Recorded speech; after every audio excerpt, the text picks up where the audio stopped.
Welcome back, winners. We're here with the Winning Play Podcast. I'm Rob Hugh. We got a co-host with Drew James and Kendall Caps.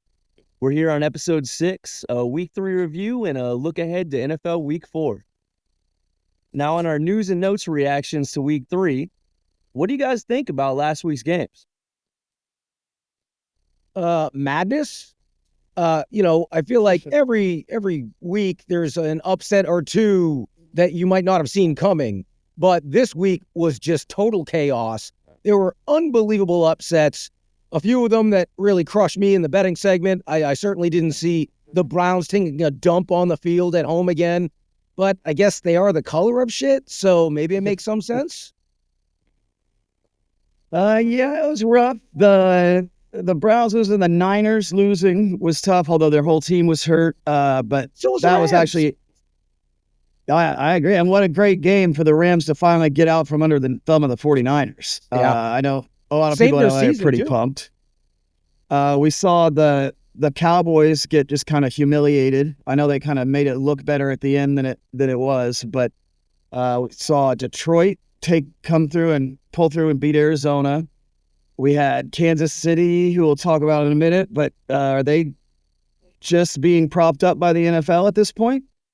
Well, I think this week in the NFL, it really just spoke to the parity of the league. I think of all of the professional leagues, I mean, this just shows that the NFL right now in 2024 has the most parity across them. I know that my Bucks hurt against Denver. That's a team that got it together this week, and it was tough for Vegas and bettors this week for sure. There were upsets everywhere. But you mentioned the Chiefs. Guys, are they benefiting a little too much from these refs, or is that more of a myth? Is that more of a narrative that kind of follows any dynasty? I personally am not a believer at all in that. I think you make your luck. I talked about it before. They're so sound situationally. They generally will have the better coaching advantage, better quarterback advantage in a league that is a head coach and quarterback league. And I think, some of the stats that back up all the calls that have gone their way is more of an anomaly. And I know most fans probably don't want to hear me say that because most people don't like the Chiefs. I'm one of them. I don't like the Chiefs, but I appreciate greatness. And I just think we're in the middle of watching greatness. I might fall on that side with you, Kendall, but I think it's worth noting that you are a Patriots fan. So if anyone was gonna credit the team and not the refs, I do think that's worth noting. I personally also with you. I do think I will stand up for those of us that see what's really going on here. This team is, maybe it's the Taylor Swift effect, maybe it's the Mahomes effect, but how many games over the last 2 years came down to the final drive for the Chiefs, and how many of them have they been bailed out by the refs? Let's compare this week's final play, a non-call pass interference, which was equally, if not more egregious than the pass interference they won on last week that got called and saved them the game. And this goes back all the way to last year. Whatever it is, when the chips are down, you can call it situationally sound or officiatingly sound. On the last drive, the refs will not let the Chiefs lose. So if you're going to beat the Chiefs, you got to come prepared to beat them, beat the refs, beat the fans. But that's part of what you get when you're back-to-back champions. It's like arguing that, hey, Michael Jordan got a lot of calls. Well, yeah, he's Michael Jordan. The Chiefs are getting all the calls in the world. Totally agree. Still agree that they're very situationally sound and effective in the clutch. But you can't ignore some of these officiating discrepancies that I've seen. Yeah, to your note, that late fourth quarter no call was pretty egregious. And it hurt because I'm a University of Florida guy and I want Kyle Pitts to succeed, and that was a touchdown right there. All right, guys, as we wrap up week 3, we gotta mention some things. I mean, Juwan Jennings, man, absolutely 11 receptions on 12 targets, 175 and 3 touchdowns. He looked like an absolute stud out there. He was mossing guys. He was everything. Now, Brock Purdy went off as well, but man, Juwan Jennings looked so good. He looked like a guy that just waiting for his moment and really got it. Well, it was interesting to see. Oh, I'm sorry. Go ahead. Oh no, go ahead. If you got some notes on him, absolutely go through. Well, obviously everyone knows he had a career day, and in hindsight's always 2020, but I think in some ways we should have seen this coming. Knowing Debo was out, McCaffrey was out, Kittle was out, and Aiyuk, who wasn't in camp all offseason, wasn't in the preseason, wasn't even in the building, is just kind of starting to get back into the swing of things and doesn't seem to really be on the same page. And knowing how banged up that Rams defense is, and San Fran knowing how much they have owned them offensively, or really in general. And we had seen Jennings have flashes from time to time over the last year and change. So, again, maybe it's hindsight that we should have seen it coming, but I wasn't shocked that he had a huge game. I mean, 11 for $170 and 3 scores. No one's going to predict that, obviously. But it wasn't that surprising that he had a big game. Question is, will he be able to sustain that as they get a little bit healthier when Debo comes back and Kittle comes back? I still have some reservations there. How dare you look forward and not live in the moment, Kendall? I'd agree, but we don't know. We don't know when Debo and Kittle are going to be back, or McCaffrey, or when Aiyuk's going to be really coming together. So I do think for the next week or two, Juwan Jennings could continue to, again, not 175 and 11 catches and 3 touchdowns, but I think he's definitely going to be a guy to watch until they're fully healthy. Yeah, if Juwan to win, you're going to play Juwan, okay? All right, now we got to talk about the best team in the NFL right now. It's got to be Josh Allen and the Bills. He's putting together a MVP first 3 weeks for sure. They look unstoppable. All those vacated targets, a depleted defense, we're seeing none of it. He's throwing it all over the field, and they look amazing on all fronts so far. Well, did you hear what Josh Allen said after the game? It's a pleasure to not have to worry about players wanting to score touchdowns. It's kind of a direct shot at Stephon Diggs, right? And I kind of fall on the side of he's right, like you just said. Yeah, I kind of fall on the side of he's right. When Stephon joined Houston, it's kind of a countdown for me when that erupts again a little bit. Because it doesn't matter whether they're winning or losing. It seems like Stephon wants his targets, so we'll see how that goes. Go ahead. From the Bills side, though, this team does look like the best team in the NFL. They're dominating, but you do have to look at the last 2 teams they've played, the Jaguars and the Dolphins, look like the bottom of the barrel as far as the NFL goes. The Cardinals look good, but they're giving up a bunch of points, and that game was close. So I do think there's a chance for them to kind of come back to the pack as they have to play some tougher games. But they definitely look like the slickest team in the league right now, for sure. Yeah, absolutely. And it's a surprise. It's a credit to them. A lot of people expected them to take a pretty big step back this year. And it's funny, it actually kind of reminds me of the Chiefs a couple of years ago when Tyreek Hill left. And a lot of people thought they were going to come back to earth a little bit, and they didn't lose a step. And this offense seems to be humming. But yeah, we'll see what they look like when we get into November, December. Are they still running the ball as effectively as they are right now? Because we've seen it before where they tend to go away from that and put more and more and more on Josh, which isn't really sustainable come postseason time. And I think the thing that's making them look so good is they've never committed to the run like this. And that's added a whole nother dimension. Like you said, you lose Stephon Diggs and just bring in 4 buddies of Josh Allen, and somehow your offense gets better. But the relying on the run makes it so impossible to guard Josh Allen.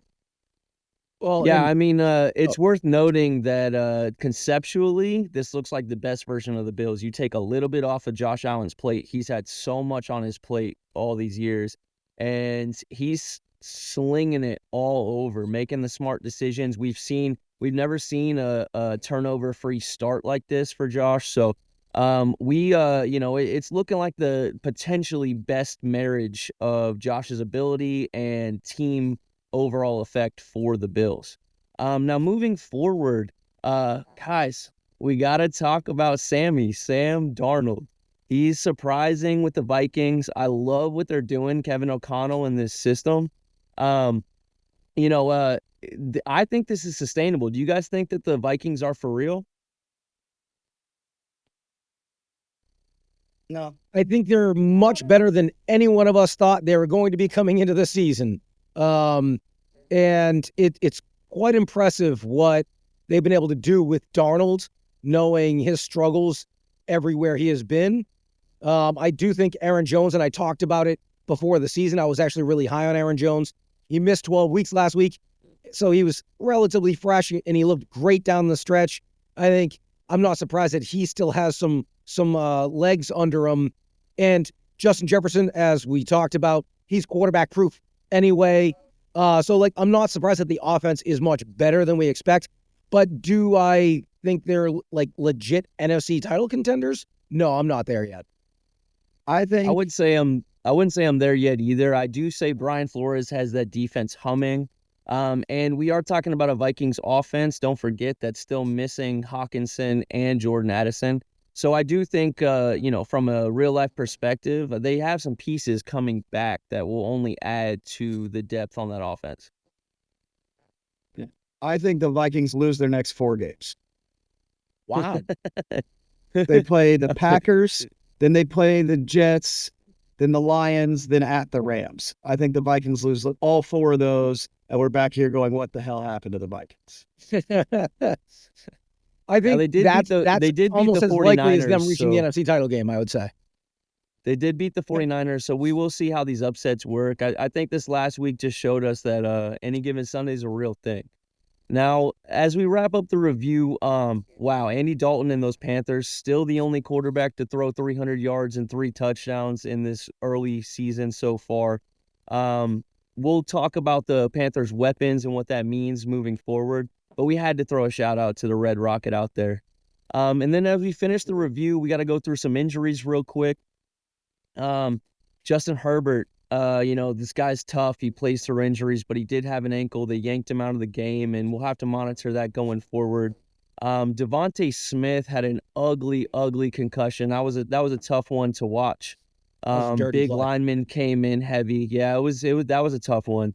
Sam Laporta, luckily he avoided a major injury as a low ankle sprain. Those of you that know injuries, it's very different. A high ankle sprain, we're looking at 1 to 2 weeks, if any time missing, as opposed to 4 to 6 and with some lingering issues. Trey McBride had to leave with a concussion that's still being monitored. And Jalen Warren got a little injury, so Najee owners, definitely a smash start in this next week. He's going to have the backfield almost to himself.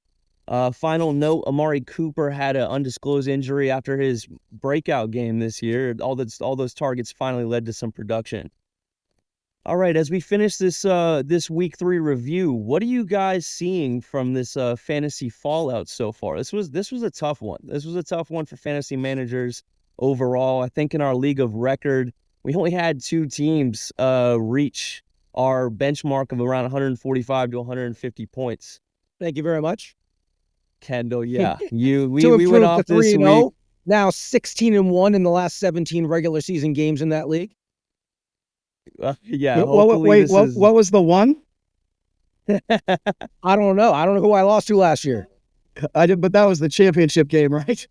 No, I didn't finish the regular season undefeated. So I guess if you include postseason, I did lose a championship. Okay. Regular season, I'm 16-1 the last 17 weeks.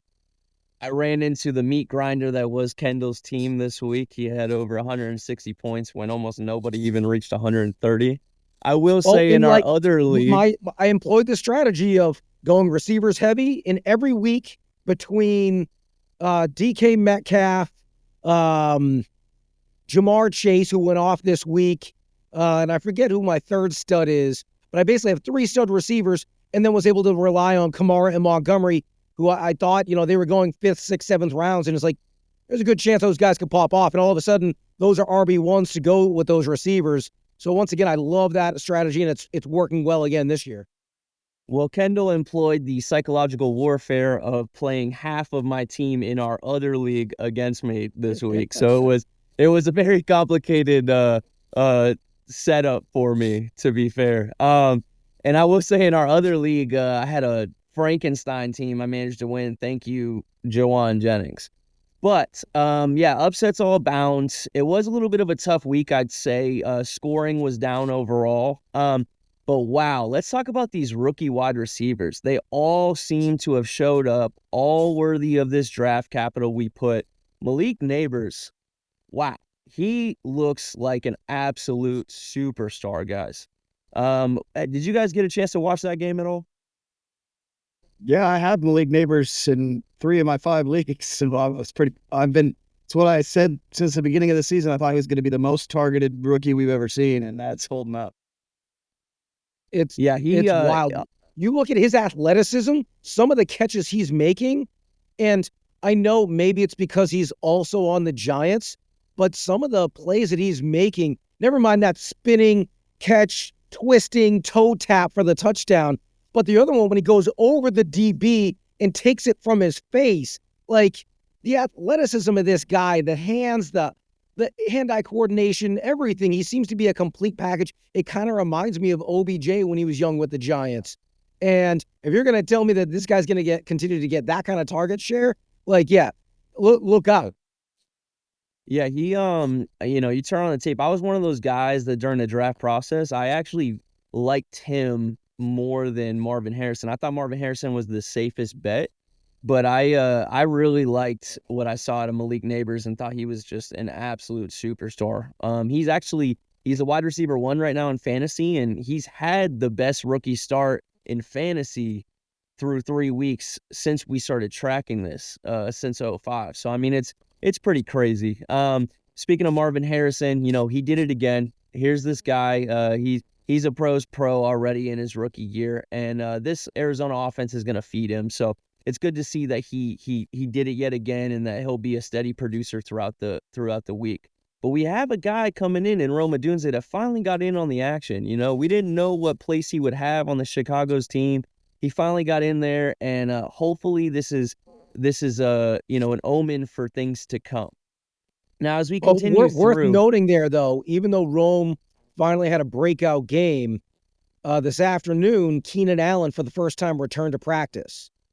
And there's a very good chance if he does suit up this week, Allen will soak up some of that target share, especially on some of those underneath throws, taking away a little bit. Because I feel like we know DJ Moore is probably going to be the alpha wide receiver on this team. But if Keenan does actually play this week, there's still some hesitation to see, what is the upside of Rome Odunze, at least in the short term. Yeah, absolutely. Talking about the Chicago offense is great for a segue, because that's worth monitoring looking forward. And one of the guys that we got to talk about is the Chicago tight ends in this absolute horrorscape that is the tight end landscape this year for fantasy. Guys like Cole Kmet and then Dallas Goedert, who I think we all kind of knew was going to go off, were tight end 1 and tight end 2 of the week. But, you spoke to Keenan Allen, how that'll change the Chicago landscape for their offense, things like that. But so we have to figure out if Cole Kmet is real or fake. Do we think that we can chase these points this week, guys? I feel like Cole Kmet 3 or 4 times throughout his career has had really big games like this. And people start believing, and then he disappears for like a month. It's a little I'm bit not of a Hunter believer. Henry. Now, granted, if you're desperate and you're one of the owners of certain tight ends, whether it's McBride who's still in concussion protocol, or Kittle who's still out, or a handful of others that you drafted as your tight end, Mark Andrews. There's so many guys like you talked about. It's a shit show out there at the tight end position. So, is he worth a start if you're in one of those tough spots? Yeah, it's probably worth a start. I picked him up in one of my leagues on waivers. But I'm not expecting a whole lot. If I can get 5 for 50 out of him, I'm probably happy. Drew, you're a Mark Andrews owner, so I'm gonna pass the baton to you. He ran 4 routes last week. What are you doing if you're a Mark Andrews owner? Are you looking for other options? What are you gonna do with him? I mean, you're definitely looking for other options. The Ravens only threw 15 passes this week because they were ahead by 27 almost immediately. So that doesn't help. There wasn't a lot to go around. But yeah, I mean, after 3 weeks of 3 points, you're definitely scouring the waiver wire at this point. It's wild, though, because knowing the draft capital that you spent to get him, now, if only there was someone on one of these shows that like preseason talked about Mark Andrews being overinflated and how he's actually only gone over 800 yards once in his entire career. Oh, that's right. I did. That's right. I forgot. Well, when I listen to you, it doesn't work. And when I don't listen to you, it doesn't work. So I don't know what to do. That's a great segue to talk about our start, sit, and stream picks. I won with Kendall's stream defense. You won with my start of the week, and Drew, what happened to your guy? To your guy when you played Kendall's Kendall's Kendall's start? guy. I did take Kendall's advice and played Rashid Shaheed, and he did nothing. I think there were definitely at least two interceptions thrown that were intended for him, so the defenders caught more passes thrown to him than he did. Well, to be fair, though, he had two 35-plus yard air yard targets, both in the end zone. One hit his hands, but it was really well defensed, and then another one was just great coverage. But, like, Carr was still looking his way deep. If he catches one of those two balls, he has a catch for 40 yards and a touchdown. Yeah, absolutely. If you're a Rashad Shaheed owner, you're not panicking over this game. It's going to happen, especially if you're a low volume, high air yard target type of receiver. So there's going to be games like this. I still think that the chemistry between him and Carr is the best on the team. But that actually leads us to the other receiver on that team, because we're going to start talking about risers and fallers for fantasy football looking forward in week 4 as well. And guys, I think Chris Olave, the targets finally led to some production. He had a great game, 20 points. Do you guys think that Olave is going to produce the rest of the season? Do you think that the metrics that have all been saying that the production is coming, do you think that that this is about to happen for him? I personally am a little concerned, and I drafted him in 2 of my leagues. And do I think he will be a lock, surefire start the rest of the season? Yes. Do I think do I have reservations that he's going to produce at the ADP I drafted him at?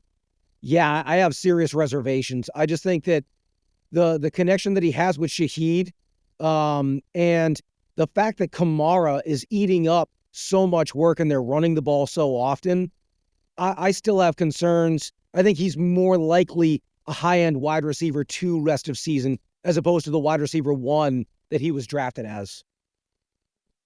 I agree. I mean, Kamara had 29 touches this last week. It's pretty crazy to see him do what he's doing when I think a lot of people kind of thought that the age was going to come for him. Another guy we got to talk about is maybe a product of the Red Rocket resurgence, the RRR, as we'll say, is Deontay Johnson. I think he had a career game this last week. And now that the Rockets playing right now, Andy Dalton, do we see a total boon for the Panthers players overall? What do we think about this Panthers offense, guys? It's definitely more viable than it has been. Getting any points out of him. I mean, the guy that I want and that I have in our league is Chuba Hubbard. He's getting 25 touches a game right now. Chuba, yeah. I like Chuba Hubbard. But Chuba getting 25 touches a game, I think they're going to keep feeding him going forward. Now, I don't know that they're going to drop 36 every week tonight and play the Raiders comes every off week. IR, but yeah. Yeah, I mean, Chuba Hubbard, good for him, but wow, talk about a fall from grace for Miles Sanders. I mean, he's completely... That was blatantly obvious. When was he in grace? He fell in the end zone 9 times in Philadelphia a couple of years ago. Like, that guy's been 100%. trashed for years. That didn't surprise me at all. I do think, you're right. Deontay Johnson in that offense is probably the biggest beneficiary of the Red Rocket being in there. They announced before the season, Dave Canales, the head coach, literally said, we plan on running our offense through Deontay Johnson. You don't normally hear a coach say we're going to run an offense through a wide receiver. So that was like a good sign. Now, Bryce Young, obviously, that wasn't going to happen with Bryce under helm or under center. But with a capable quarterback who's giving me late season Joe Flacco vibes from last year, I do think that Deontay his stock is certainly on the rise, and I would expect more success, at least in the near future.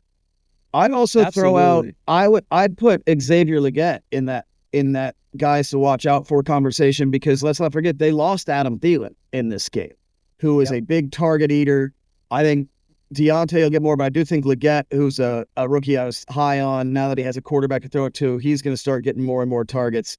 I think he's a buy low right now in fantasy. Well, and Drew, to your point, interestingly, after he came into the game and Thielen got hurt, Legette led all wide receivers on the Panthers in snap percentage and routes run.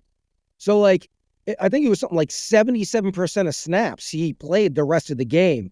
So that's certainly worth monitoring, knowing they use some draft capital, so they obviously like this kid, and he performed in limited basis in that game.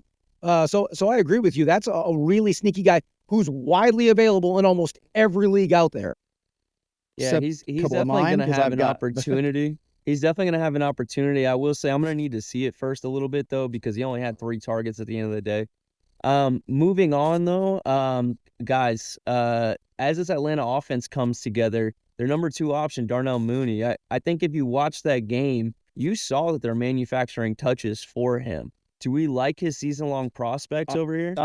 I definitely was yelling at the screen, why are you running bubble screens for Darnell Mooney when you have all these other players? I don't understand it, but they seem to be very determined to get him the ball.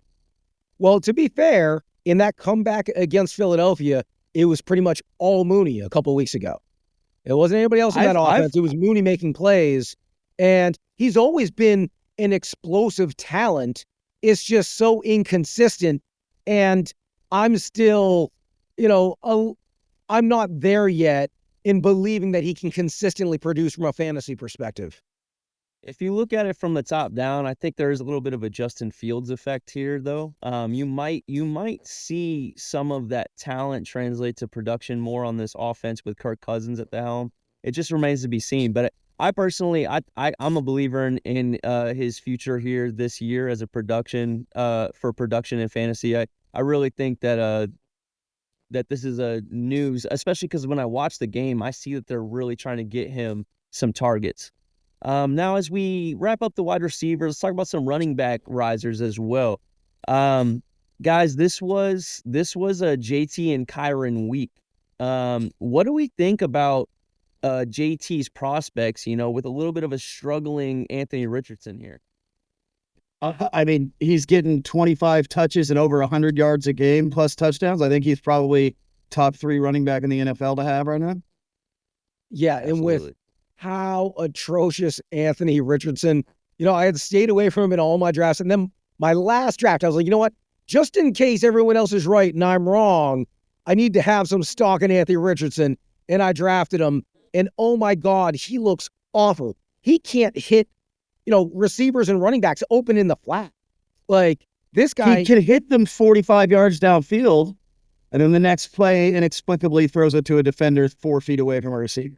Yeah, it's really, really bad. And so they're going to continue to lean into the running game. So, yeah, rest of the season, you got to love JT. And obviously, people were concerned about Kyron entering this week. He had struggled thus far, and then he was getting a Niners defense. What was he going to do? Oh, he went out and balled out and scored 3 times. And looked really, really good doing it as well. So I don't think there's much concern, especially as that team will look to get a little bit healthier over the next couple of weeks. But another guy, similar to Kyron, there were some questions early on, and he finally broke out this week, was Derrick Henry. And maybe that was a product of Dallas's inability to stop anyone's running game. Or do you think that this is the Henry that we're going to see rest of the season? What do you guys think? I mean, my problem with Derrick Henry in fantasy is I think this is the Henry we're going to see in game scripts like this, where Baltimore, like Baltimore gets an early lead, then I think it's going to be the Derrick Henry show. But the problem is we think that we can map these matchups week to week. And so when you want to start Derrick Henry, especially where you got him at, you're going to want a consistent producer. And I'm a little worried because Justice Hill is their guy when they're behind, and they are using Justice Hill a little bit more than I think people expected. What do you think, Drew? Do you think he's game script dependent? Do you think this is a sign for things to come? I mean, I like I said, they only threw 15 passes, so I don't think he's going to get 25 carries every week. I do think he's going to get all the goal line touches. I mean, he's a must start. I don't think he's going anywhere. There are going to be games where if the Ravens are behind, he's not going to be getting 25 rushes for 151 yards. But I mean, how often are the Ravens really going to be trailing this year? I feel like they're going to be in the lead in a lot of games, and he's going to be the hammer. As soon as they get ahead, it's going to be hammering Henry the rest of the time. So I don't know. As someone I'm that pretty high owns on Henry in a couple of leagues, I'm a little bit worried because their defense, which everyone expected to be elite, has been borderline bad this year. Whoa. Like, not just Not average, but like everyone. well Not below everyone. average. There was And one of us that predicted a little bit of a season-long disappointment for the Ravens defense this year. well, and if that continues to play out that way, I don't know if they're going to consistently be ahead. I agree with you, Drew, that he's going to score plenty of touchdowns. And so, worst case scenario, he's an RB2 rest of season. But coming off of this game, it might make some sense if you have holes. Let's say you're lacking in wide receivers. You could probably flip him for another productive RB2 and pick up a receiver with him. And I would actually be a proponent of that move because I think right now his stock is as high as it's going to be all season. I kind of put Derrick Henry on the Ravens in a little bit of for a running back version, a little bit of the Mike Evans realm, where you're going to have duds and then you're going to have week winning performances, things like that. It's tough if you got him high. If your Well, if league you ended got him, up you kind got of him letting high. him Like everyone who got him high. No one got him low. 100%. Like he was a second round running back in pretty much every single league that, is a snake draft. So like you're starting him if you have him, obviously. I don't think his floor is quite as low as I think you think maybe because he's still the goal line vulture. So like maybe there's a couple games where he has 11 carries for 45 yards and one catch for 3 yards. He only gets you 6 points. There might be a couple of those, but like most of his duds are still going to be 9 to 12 points with those occasional spike weeks. Totally. To wrap up the running backs, there's one more guy we got to talk about. That's Devin Singletary. He's never been a sexy name. I've always been a believer of the talent. I liked him on Buffalo, thought he was underutilized, but he's finally having a chance to shine on the Giants. And, this offense is a little bit more put together with Daniel Jones than I think we thought. Drew, you're a Devin owner. You watch the game. Do you see this as being consistent for the future? Oh, yeah. I think it's nice that the Giants can finally throw the ball a bit, has opened some things up. I mean, the only bad thing I had to say about him is he lied down at the 1 yard line to end the game. Could have scored again. He could have had a lot bigger week, let's be honest. It didn't cost me the game. It could have. That was a pretty close game. But, 16 carries, 65 yards and a touch, and also 4 catches for 43 yards. The fact that he's catching balls out of the backfield, again, I don't think he's going to be getting 25 carries. He's not going to run for 150 yards. But if he's scoring a touchdown, I think he's definitely probably overproducing what you paid for. Definitely. And finally, to wrap this up, we got to go through some QBs. I'm a little bit of a believer in Sam Darnold's consistency, not so much for touchdowns, but just consistency within this offense. And if you're hurting, if you were an Anthony Richardson owner, a Jordan Love with injury, he may come back, but if he doesn't, or some underproducing quarterbacks, I think Darnold's a good pickup. And guys, Jaden freaking Daniels. Did you guys see this Monday night game? Oh my goodness. He looks like the truth. That was probably the best performance by a rookie quarterback in NFL history. Oh, I It's mean, like he 21 of broke the rookie 23 for completion 250, 2 scores, 11 carries for 40 yards and another score. Like, that's just insanely efficient and productive.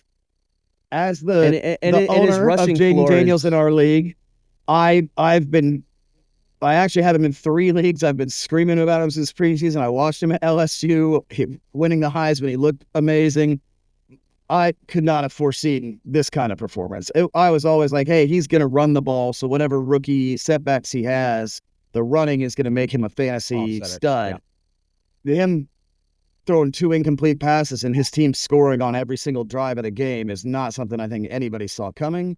But what's Guys, the decision making from him looks elite. They asked him to convert several fourth downs. He looked like he was in complete command of that game. And watching him run the RPO, I think if you're a Jaden Daniels fantasy manager, you're extremely happy. He looks like he's gonna be a dual threat, rushing floor type of guy. And if his passing takes off the way it did this last week, I mean, you have a league winner here at QB. Now we got to get to some bad news, some fallers. Guys, do we think Brandon Aiyuk is going to get it together, or do we think that something's a little bit off with this guy right now? I think it's just a matter of him not being with the team for quite some time, and he's not quite on the same page. I would assume that his target share will increase. Juwan Jennings just had the biggest game of his career. He's not going to put up close to those numbers every week. But knowing they will eventually also get healthier, and I don't think Juwan is just going to go away when some of the other guys come back, I do not believe that Aiyuk will at the very least produce at the level that he was drafted at rest of season. So I think anyone that did draft him in those middle rounds is likely to be disappointed rest of season. We're talking about week 3 at this point too. So 3 weeks is hard to swallow if you're an Aiyuk owner as well. Now, I mean, he did drop a little bit in drafts and things like that. But Drew, you wanted to say something about him? I've got Aiyuk as a buy low all day right now. We knew he was going to start slow. He joined the team 2 days before the first game. You look at the most recent game, you can be upset about it. He had 5 catches for 48 yards. But again, who was the defense focused on? There's no Debo, there's no Kittle. Everyone was guarding Aiyuk, which is why they're throwing to Juwan Jennings. But get some of those guys back, get Aiyuk some of his normal one-on-one looks. I think he's a guy I'd be trading for right now. And by the end of the season, it's going to be hard to cover him if you're an NFL defense. I'm with you. Wow, so you're Drew. trading for Aiyuk right now. I mean, you can get him for dirt cheap, that's for sure. Well, exactly. Well, and he's a great buy low if you didn't invest draft capital and didn't have to stomach these 3 weeks. That's a great point, Drew. He is a great buy low. Once Debo's back, Debo's dropping the dubs. And once Kittle's back, Kittle has to be covered over the middle, and McCaffrey's got to be covered out. Lots of guys will be coming to take away pressure. I think he's got nowhere to go but up. Yeah, and talking about another guy, as a Calvin Ridley owner myself, I'm very, very nervous moving forward. Initially the problem was that you're not going to trust Will Levis in this offense, but now watching DeAndre Hopkins soak up all the targets and look great this last week. Now there's you still don't trust Will Levis in this offense. Yeah, that hasn't changed. On top of it, yeah. Rob did. Rob loved him. He loved his Tajay and Will Levis.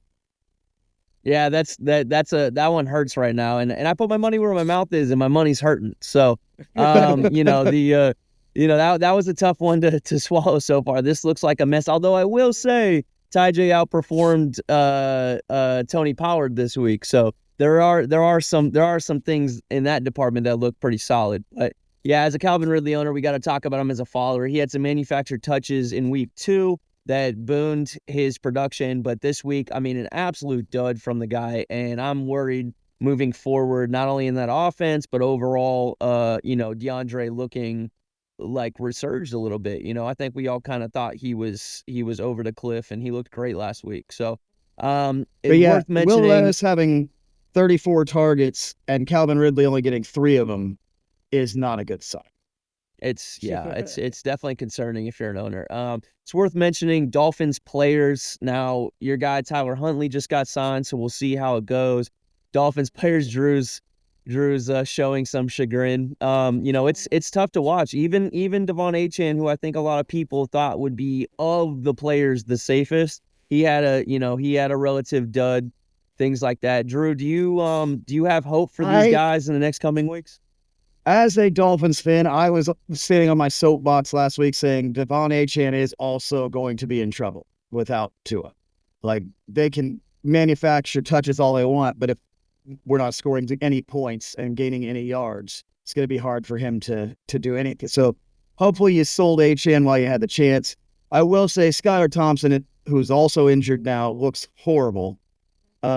Shocker. Right. I mean, the Dolphins have been for 3 years saying, no, he's not horrible. He's getting there. No, it's still horrible. Boyd came in and his one drive was our best drive of the game. But Tyler Huntley gives me a little hope that these guys, I think Tyler Huntley is definitely a ad in a lot, especially in 2 QB leagues, but with how he can run the ball, you might be able to get a quarterback steal there that people aren't expecting if we start running the ball to him. And I think he will at least open things up a little bit more for Waddle and Hill and Achane. But until this offense can score any points, the Dolphins right now, the only team in the NFL that has not had the lead for a single second of gameplay this year. They have not been in the lead. And if it weren't for Travis Etienne fumbling into the end zone in the fourth quarter, us beating another team that looks awful, we'd be 0-3. So, but they have a chance this week because they're going to take on Rob's Titans, and if people remember, right? Last year our Monday night game against the Titans is kind of where the wheels fell off, and probably the only game of Will Levis's career where he looked like, oh God, he might be a starting quarterback. So I'm worried that the Titans are going to put it on us, but I do think. I don't like that you're calling them Rob's Titans. Although I will say man, that you got to own it, man. You were so high on that offense. I said that we might see the future in it, and I will say that it doesn't look like they'll be in the basement in that division, at least for right now. So, they got the Jaguars that they're competing with for third place, as we'll call it. But guys, we got to move on a little bit. Let's go to some running backs that fell. And speaking of the Titans, Tony Pollard. Now, do we think that this is just kind of a humdrum week for him? Do we think with that snap share with Ty J and the unpredictable offensive production, what do we see if we're a Tony Pollard owner? Is he still on the Titans? Yeah. Tony, then he's screwed. They're all screwed. I don't want any part of this offense. I don't want to be around it. They're going to be down a lot of points, and they don't even run the ball that well when they're up. It's looking like D-Hop is the only guy on that team that might be worth a start. And even D-Hop to me is a flex play at best. Receiver. He's a flex at best. Yeah, I mean this week he did have a touchdown, but 6 catches for 73 at a touch being his best week. I think that's kind of his ceiling. Which ain't that high. Yep. Yeah, things look tough for that Titans offense right now. I will say, Kendall, if you're looking to go to an NFL game, the Dolphins-Titans tickets are on sale for $15 this week. $15. See which team might get the first overall pick this season. Speaking about another must-see team, Kendall, what do you see for Ramondre Stevenson on this Patriots? I see what I expected to see when the season began. I thought it was a bit of an anomaly when he had a great start to his season. The fact is, we have a porous offensive line. We don't have any real weapons on the outside. We have an average defense, so we're going to be chasing points. So he's a borderline flex play rest of the year, and I think we saw that play out again this past week. So, yeah, if you're a Ramondre owner, as much as it pains me to watch our offense, which thankfully I try not to these days, but when I do, I see kind of what I expect to see, which is a lot of ineptitude. Any love for Antonio Gibson going forward? He got a lot of touches this week. I mean, in full PPR leagues, in a pinch start, because he's going to get so many targets because we're chasing so often, maybe. We saw him play that role in Washington for a couple of years where he's capable of catching 6-7 balls in any given game. But is there anyone on that offense that I actually want to start? No, maybe Demario Douglas down the line. We saw flashes the last 6 weeks of last season where he was getting 6 to 10 targets and reeling most of them in. So maybe there's a little sneaky PPR value, and he had a good week this past week. But outside of that, I'm staying the heck away from that team as much as humanly possible. Yeah, J.K. Dobbins fell a little bit back down to earth. I think we knew his efficiency wasn't going to last. I think all of us, can say if Herbert's hurt, that offense overall is gonna see a downfall a little bit. But Guys, we got to talk about my guy Rashad White. Kendall, you've been proclaiming, standing on the platform for Bucky Irving, and for good reason. He looks great. What for you as a guy that called it pretty early, what do you think Rashad White's outlook for the season is going to be so far? Now, like you said, for at least 2 months, I've been screaming Bucky Irving's name, and I've been talking about the analytics saying that Rashad White is overinflated, and all of his fantasy value is tied into his ability to catch balls because he can't run between the tackles. And even though I think all of that is still true, and we're watching it play out, and now they announced Bucky's going to get more run, I don't think that's necessarily just a flip, and Bucky is the more valuable back in the backfield to have. He's 5'7", $180 soaking wet. Like, I don't know if I trust Bucky Irving to be an every down back. So my guess is it's a timeshare on an offense that isn't going to be very good at running the ball most of the time and is going to be dropping back to throw quite often.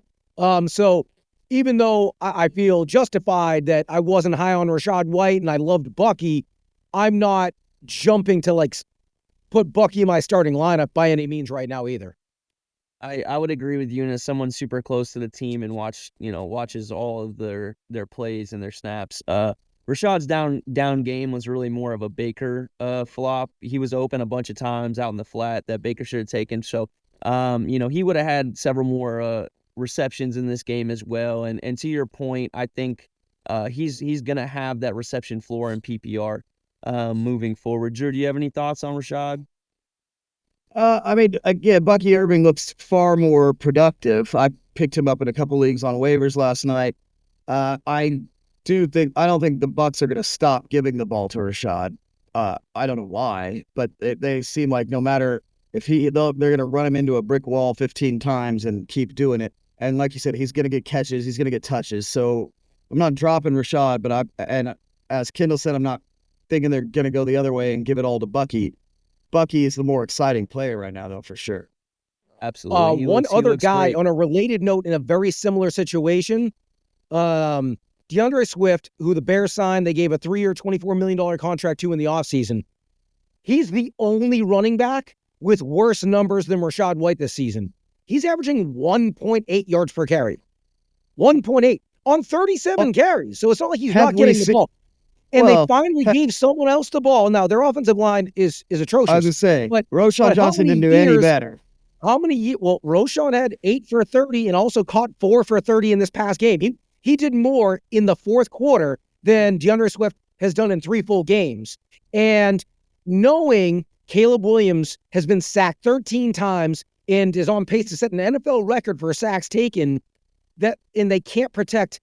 Has DeAndre Swift ever been good at pass? No, he's not. He's atrocious at pass blocking. Roschon weighs 228 pounds.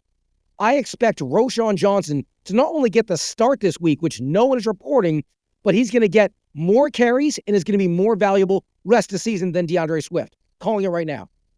I'd agree on the getting the start and getting more touches, but I've never seen an offensive line this bad. So I think it's, whistling in the wind. I don't know if you guys saw the clip of the play. Yeah, that's true. I mean, how much value is there really? Did you guys see the clip of the play this week where all 5 Bears linemen are laying on the ground and all 4 Colts D linemen are what? I don't care if Barry Sanders is back there. I don't know if he's getting out of that backfield. Well, and DeAndre Swift is no Barry Sanders. He looks pretty awful out there. Guys, as we wrap up these fallers, I think we can go ahead and call the entire tight end landscape a faller. With the exception of Goddard and Kmet, but we don't even know if that's Brock sustainable. Bowers, I think, is still pretty solid. Yeah, as a proud Bowers owner, as a position though, yeah. Trey McBride's still Bowers solid owner, I'll stand if on he's that. playing. And then for quarterbacks, we touched on Anthony Richardson. I will say, to defend my Florida guy, he has less experience than almost anybody playing in the league right now. I think he's only had 20 games since high school of starting experience. It's pretty insane. But a guy that we have to talk about at that position is Pat Mahomes. In 4-point passing leagues, passing touchdown leagues, he hasn't touched 20 points in a whole season's worth of games, 17 games. So this is a guy that we all know is the unanimous best player in the league and best quarterback, but for fantasy purposes, this is a team that wins on defense and is no longer the high-flying Tyreek Kelsey show. And he's no longer putting up these 350-yard, 3-touchdown performances with 40 yards rushing. What do we see from Mahomes? Do we think that this 17-point kind of hang around is what we can expect from him this year? Do we think that they're going to get it together? What do we see for him, you guys? I think this is a dink and dunk offense. I mean, they kind of did it last year for the most part. Was hope this year it was going to turn around. It's not. They're still efficient. They're still moving down the field. But Mahomes, for fantasy, he's definitely not giving you top 3 quarterback where you drafted him. He's a start. He's one. If I've got him and somebody wants him, I'm trying to trade him at this point. Well, and to provide even more context to your point, Drew, they are still moving the football, right? But because they move the ball so differently than they had back in the day when they were scoring 30 a game, there are significantly fewer possessions in every Chiefs game than there used to be. Every drive is a 12-play drive, a 14-play drive. And yeah, they tend to propped up by 4 penalties. But they're a run-first offense now. And with all these short passes, at the end of the day, the big play isn't there and the volume isn't there for Mahomes, and the legs, honestly, aren't really there. So yeah, you're still starting him. He's obviously still a mid-tier QB1 because you're unlikely to ever have a game where he scores 6 points. His floor is still so high at that position, but it might be gone are the days where he's dropping 25 to 35 on a given week and winning you the week. He's not running as much. This team wins. Yeah, this team wins with defense now. I mean, we have to talk about that. And the refs. Defense and the refs, but yeah. You're right. But we have to talk about that these games are no longer this under a minute Pat Mahomes magic. These are a lot of defensive stops and another thing with this is that they don't have him run QB sneaks after that knee injury. This is an offense that doesn't have their QB punch in those goal lines or punch in the 4th downs, things like that. So this is something to be monitored moving forward. And I will say I do have him as a smash start this week, playing the Chargers, who they own without Derwin James, who got suspended for his hit. I could see him having an up week this week. So if it does happen, I'd have him as a sell high, have a good week, and trade him out. But even then, it's worth seeing with this the football. There might be limited possessions in that game too. It's worth seeing with this running back room as it sorts out. It's worth seeing if a little bit more burdens put on Mahomes in the future. So there is some hope for Mahomes managers. We'll just have to watch and see if this keeps up. Now, Kendall, here we go to your specialty, our guy. Let's talk about these week 4 games and let's get to some betting. So let's get to some money opportunities here. So this week, there's really only 4 marquee games that I think are worth really diving into. There's a lot of some pretty solid teams against some weak teams and vice versa, but there's 4 marquee matchups. And let's start in Green Bay. The 3-0 surprising upstart Minnesota Vikings going to Green Bay. Packers are laying 2.5, coming off a big win themselves. Drew, I'm curious, what are your thoughts on this game? How do you see it playing out? I'm taking the Packers. I think Jordan Love I kept picking against him with Malik Willis, and he kept proving me wrong. I think they get Jordan Love back. And look, we remember they all looked pretty good opening night of the season when he was playing. I think the Packers are obviously pumped up to beat the Vikings, and the Vikings, I feel like, obviously they are going to come to play the Packers, but I don't trust the Sam Darnold thing. I know we talked about it a bit. He's not going to throw 4 touchdowns with no picks every week. I think the Packers have the better all-around team, and I think this is where the Vikings cracks start to show. So I'm taking Green Bay and taking them to cover the spread too. Oh yeah, 2.5. I mean, a lot of times when a team is only laying that number, which it's crazy how many games actually this week, that is the number that it's sitting at. I wouldn't be at all surprised to see that number go up to 3, maybe 3.5 as game day approaches. Minnesota especially has if they announce Love starts in Green Bay, and if Love, he's trending in the right direction, he's still practicing. So if he plays, it obviously gives a nice jolt to their offense. I'm with you. I think I'm leaning toward the Packers laying the 2.5 at home. But by no means do I think it's a gimme, especially if Jordan Love doesn't play, because Minnesota's defense thus far is playing really, really well. How about you, Rob? Where do you think this game lands? I'm gonna go against you guys and actually take Vikings for the outright upset in this game. I whether Malik or Jordan Love plays, I still see the narrative kind of playing out the same way. I think Jordan Love is gonna show some early, little bit of rust coming back after a couple weeks, and I more than Sam Darnold. I know I'm a little bit higher on him for sustainability than you guys, but just more than Sam Darnold, I'm looking at this whole Vikings team. I like their offensive line, their defense with Brian Flores is humming, and I actually think as a team, this Vikings it has been underrated even thus far. So I'm gonna take them for the outright upset in this one.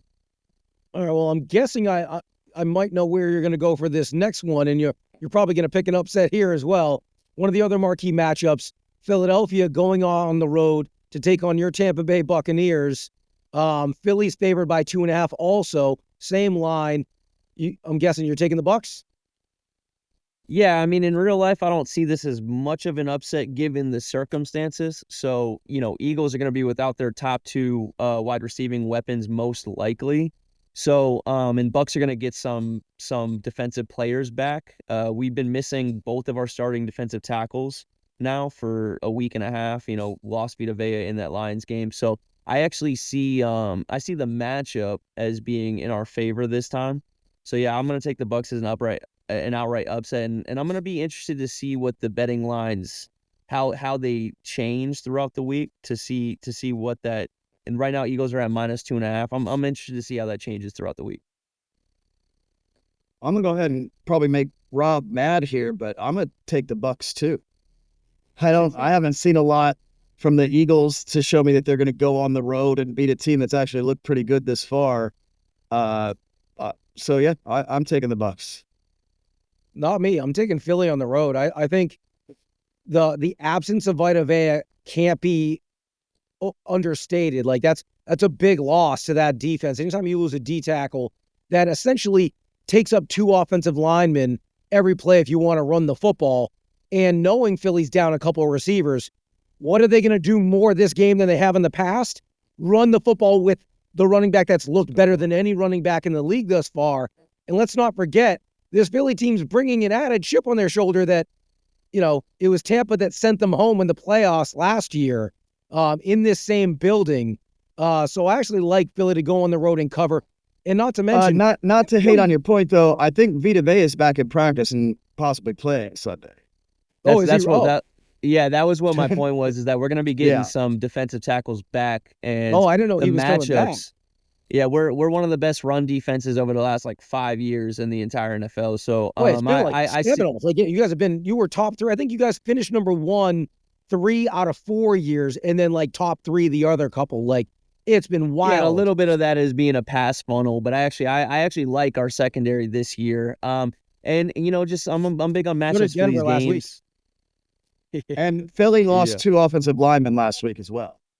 So this is a little bit of circumstance and injuries. But I'm going to stand on. I trust this Philly team. I'm not a believer in the Bucs yet. And I believe that Philadelphia talent will win out in this game, even though you guys are clearly making a very compelling case, especially knowing you're getting 2.5. It's probably the smart play. I'm just going with a gut feeling on this one. Gotcha. All right, maybe the marquee, maybe the biggest game of the week, even though the Ravens just got their first win, a lot of people still consider them Super Bowl contenders. They're at home hosting the 3-0 Buffalo Bills. Baltimore is a favorite. Once again, that number 2.5, which a lot of times that's Vegas begging you to take that favorite. That means Vegas does not know what's happening in any of these games. What happened? So it just kind of means Vegas doesn't know anything about what's going to happen in any of these games. Well, generally speaking, when they open that line at 2.5, they expect a lot of money to come in on that favorite because people will say, hey, they're only going to win by a field goal. I mean, how many times is a team really going to only win by 1 or 2? Historically, the dog tends to cover in that spot. So I'm curious, do you guys like the Bills going on the road getting 2.5? I'm a believer in this Bills and Josh Allen offense. Now that Drew was pointing out their level of competition so far is looking not so strong, but this is also what you expect good teams to do against weaker competition is blow them out, and that's what they've been doing. So I like overall their defense has shown up when I think a lot of people thought that their depleted nature would show a fall in defense. Their defense has shown up.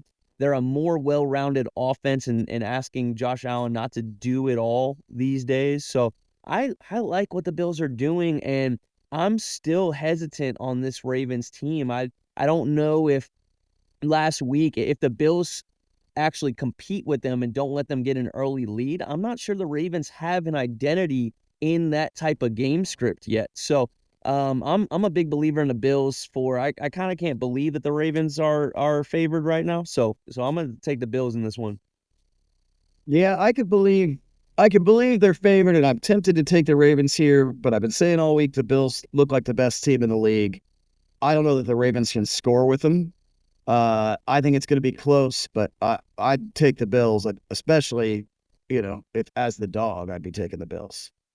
Well, once again, I'm on the other side of where you guys stand. I love Baltimore at home in this spot. I think Buffalo feels really, really good about themselves, but like that defense, which took a slight step back last year, then lost two of their best defensive players to free agency, then lost the other two best players to injury before the season even started. And they've looked like world beaters against a Miami team that has, I mean, let's face it, Miami can't score more than 3 points a game, as we talked about. And who was it that the Jaguars, who looked like the worst offense in the league? I don't think Buffalo's defense is nearly as good as they've looked thus far. And these two teams played last year in Buffalo. Baltimore ran the ball down their throat. I think they're going to do the same thing again this week. I actually really like the under as well in this game. I think we've been seeing Josh Allen, I think 47 points. The offense is humming. I think that comes back to earth. Baltimore at home in a really tough place to play. I like Baltimore to win and cover. All right, final game we're going to break down in a huge game on Monday night, which I don't know if everyone saw this being a huge game on the schedule when the season first started, but the 3-0 Seattle Seahawks going on the road to take on the Detroit Lions. Lions are favored by 3.5, so they got to cover by slightly more than that field goal.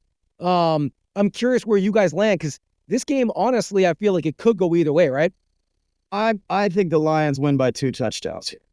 I think it's going to not even be close. You want to talk about a team that hasn't played anybody yet. Let's look at who Seattle's beat to get to 3-0. They beat the Broncos at home. They beat the Patriots in New England. And they beat the Dolphins at home without a quarterback. I don't trust anything Seattle's doing. And the 2 of those 3 games were damn close. So I think the Lions, this will be their breakout game. I think they might put up a 40-burger and just blow the doors off the Seahawks. Whenever I look at these game matchups, I'm always a big believer in units and matchups. And I think looking back as the season goes on, we're going to see this defensive line unit for the Lions as being a surprise.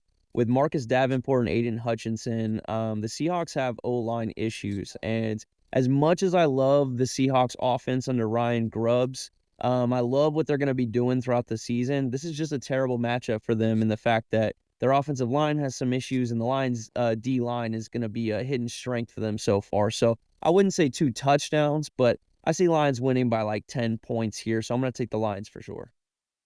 Well, and for once, we can make it a trifecta. I'm with you guys. I like the Lions.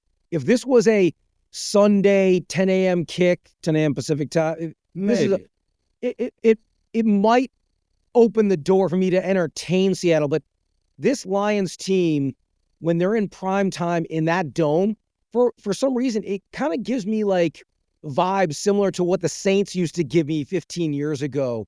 It's like it's an electric atmosphere. It's really, really difficult.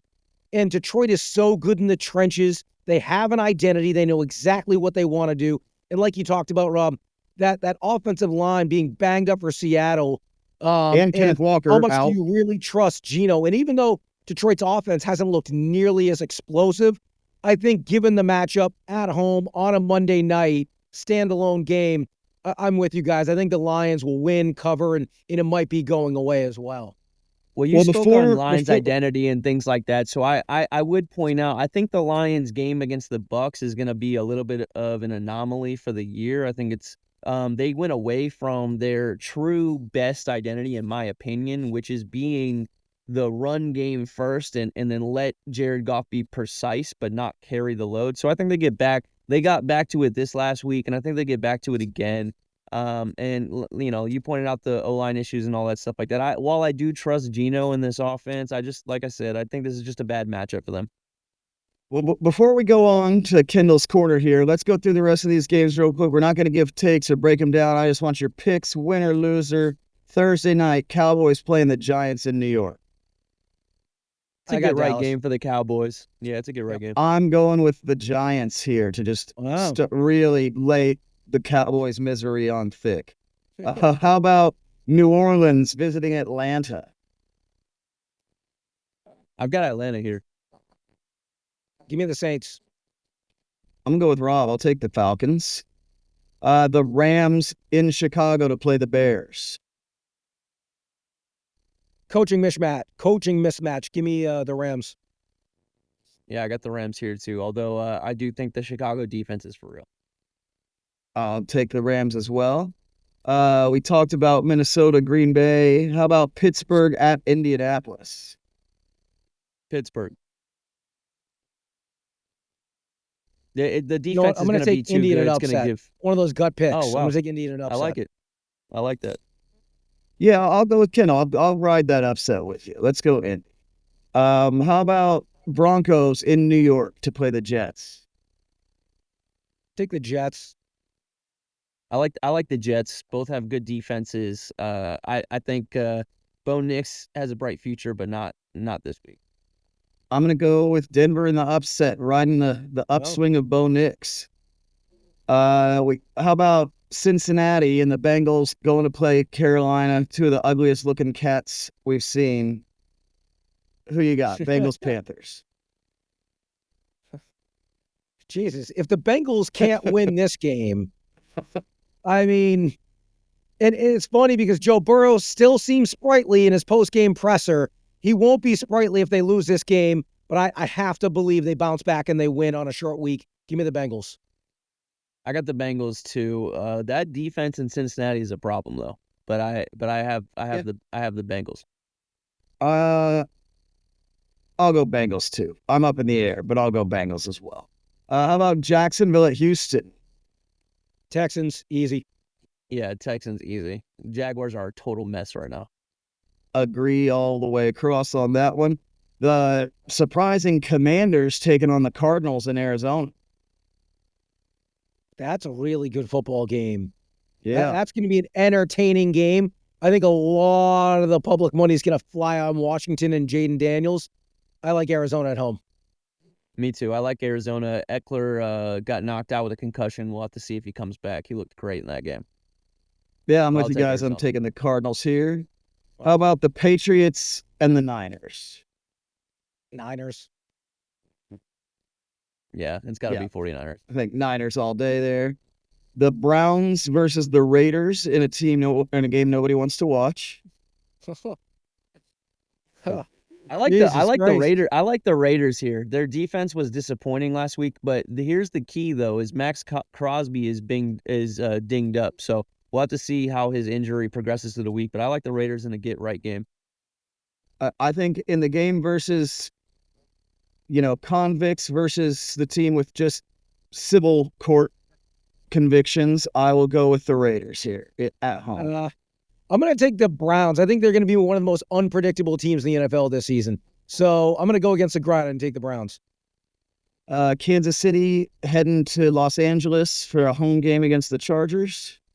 Chiefs for sure. Kansas City. Yeah, it's got to be. Agreed. We talked about, and then the game of the week for all the marbles, Monday Night Football, the Tennessee Titans traveling to Miami to play the Dolphins. Got first pick of next year's draft on the line. Who we going with? Do you have a coin? Let me get a coin. For this game, you don't even need a two-headed coin. You need a coin with two tails. I'll take the Dolphins. I'm gonna go with the best unit in the game, and that's gonna be the Titans defense. So I'm gonna have the Titans win that one. I mean, I guess give me the Dolphins, but I think the real loser here is anyone who has to watch that game. But I'll take the Dolphins as well. Well, let's head over. Kendall, let's isolate you for a moment. Let's get to Kendall's corner with your big bets of the week.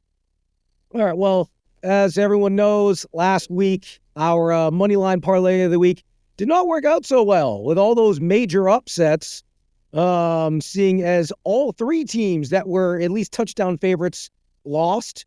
So I think at this point, it would be fiscally irresponsible of me to literally say we need to take these three favorites on the money line parlay of the week, knowing favorites of 5.5 points or more in the NFL season thus far are 3-13 against the spread and almost as bad outright. So like we're entering like almost historic upset level territory through 3 weeks in the NFL. So I'm actually going to avoid our money line parlay of the week, but it is still time to tease. You can always tease. So the Texans are playing the Jags this week. They're giving them 7. Play a 6-point teaser. You tease that down to 1. Will they cover the touchdown? No. Should they beat the fucking Jags by a point? Yes. If they don't, then I give up at this point. And then a couple other games worth teasing. That Washington-Arizona game that we talked about that should be a lot of fun to watch. Over-under sitting at 50.5. Vegas rarely has a line sitting up there. It's because they know there's going to be points. Bring that down to 44.5 and take the over there. And similarly, the Detroit-Seattle game, line sitting at 46.5, bring that to 40.5. You take the over on that. You take the over in Arizona-Washington. Take the Texans -1. Bet $100 to win $240. You get plus $140 on your money. It's pretty solid odds for that time to tease. So that's where it's at this week. Hopefully this week we can do a little bit better than last week because that was, including college, it was just a bad week overall betting-wise. So let's get back on the horses and try to make some money. Attaboy, Kendo. I love an opportunity to make some money, and I'm definitely going to follow up on those bets. Well, winners, that brings us to the conclusion for this week's episode. Thanks for tuning in. As always, we'll help you make some winning plays. I'm Rob Hugh, joined by Drew James and Kendall Caps. Welcome, and tune in next week.